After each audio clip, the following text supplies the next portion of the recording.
Hi everyone, সবাইকে অসংখ্য ধন্যবাদ আমাদের আরেকটি নতুন ভিডিওতে। তো আজকে আমরা কথা বলবো রেনেসাঁ যুগের দুজন সাহিত্যিকের উল্লেখযোগ্য সৃষ্টিকর্ম নিয়ে আলোচনা। তো আজকে আমরা প্রথমে যাকে নিয়ে আলোচনা করব তিনি হলেন রেনেসাঁ যুগের জ্যাকোবিয়ান পিরিয়ডের একজন উল্লেখযোগ্য সাহিত্যিক, আর তিনি হলেন বেঞ্জামিন জনসন।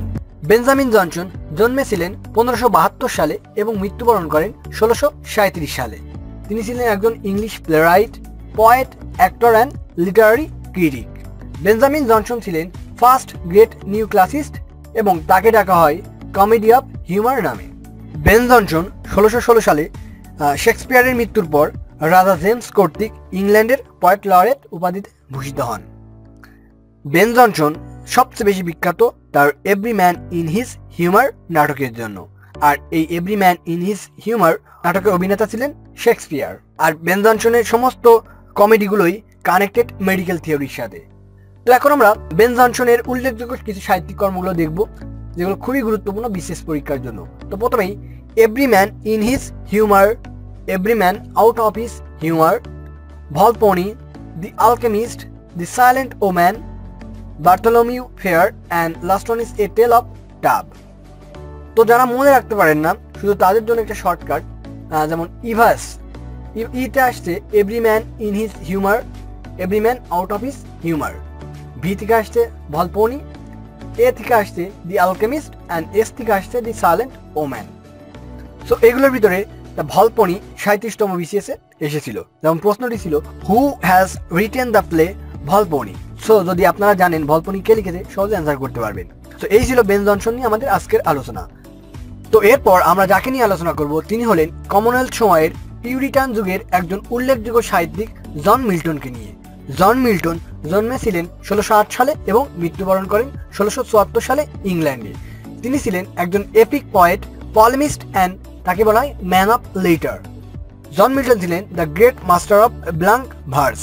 জন মিল্টন 1652 সালে হঠাৎ করেই একেবারে অন্ধ হয়ে যান। আর জন মিল্টন সবচেয়ে বেশি বিখ্যাত তার মহাকাব্যের জন্য। তার দুটি বিখ্যাত মহাকাব্য প্যারাডাইজ লস্ট এবং প্যারাডাইজ রিগেইনড। তো এখন আমরা দেখব জন মিল্টনের উল্লেখযোগ্য কিছু সাহিত্যিক কর্ম। তার উল্লেখযোগ্য কিছু সাহিত্যিক কর্মের ভিতরে প্রথমেই প্যারাডাইজ লস্ট এবং প্যারাডাইজ রিগেইনড উল্লেখযোগ্য, এবং তার একটি বিখ্যাত এলিজি লিসিডাস, এবং সর্বশেষ তার আরেকটি বিখ্যাত লেখা আছে স্যামসন অ্যাগনিস্টিস, এবং তার দুটি বিখ্যাত সনেট আছে যেমন ও নাইটিঙ্গেল এবং হাউ সুন হল্ট টাইম। তো এখন আমরা দেখব বেন জনসনের কিছু ফেমাস উক্তি, অর্থাৎ যে উক্তিগুলো তিনি করে গিয়েছেন। তো তার প্রথম উক্তিটি better to reign in health than serve is heaven, অর্থাৎ স্বর্গের দাসত্ব থেকে নরকের রাজত্ব অনেক ভালো। আর এটি ছিল স্পিচ অফ শয়তান, শয়তানের উক্তি।